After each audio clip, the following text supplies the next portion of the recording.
క్రీస్తునాథుని యందు ప్రియ సహోదరి సహోదరులారా, ఈనాడు మనం ధ్యానించబోయే వాక్య భాగం యోహాను సువార్త 3వ అధ్యాయము వాక్యములు 31 నుండి 36 వరకు. ఈనాటి దైవ వాక్యంలో చూసినట్లయితే ఆనాటి ఇజ్రాయేలు ప్రజల మనస్తత్వమును తెలియచేస్తుంది.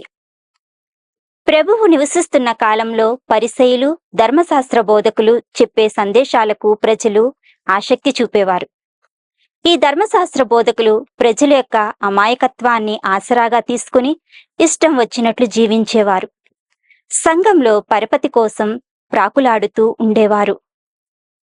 సంత వీధులలో తిరుగుతూ అధికారం చలాయించేవారు. ఎందుకంటే వారి యొక్క సందేశం ఇహలోక సంబంధమైనది. నిజమైన సందేశాన్ని, వాక్యాన్ని ప్రక్కన పెట్టి అసత్యం వైపు ప్రజలు పరిగెడుతున్నారు. ఈ రోజు ప్రభువు ప్రజలను ఉద్దేశించి మాట్లాడుతున్నారు. నిజమైన సత్యాన్ని తెలుసుకోండి అని. దేవుని వాక్యాన్ని బోధించాలంటే దేవుని అనుగ్రహం మనము పొంది ఉండాలి.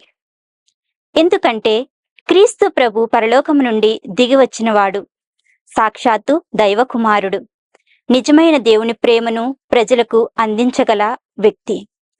కాబట్టి ప్రియ సహోదరి సహోదరులారా, ఎవరైతే ప్రభు మాటలను విశ్వసించి పాటిస్తారో వారికి తగిన దీవెనలు లభిస్తాయని తండ్రి దేవుడు పలుకుచున్నాడు. కాబట్టి ఆ దీవెనల కొరకై మనము ప్రార్థించుదము. ఆమేన్.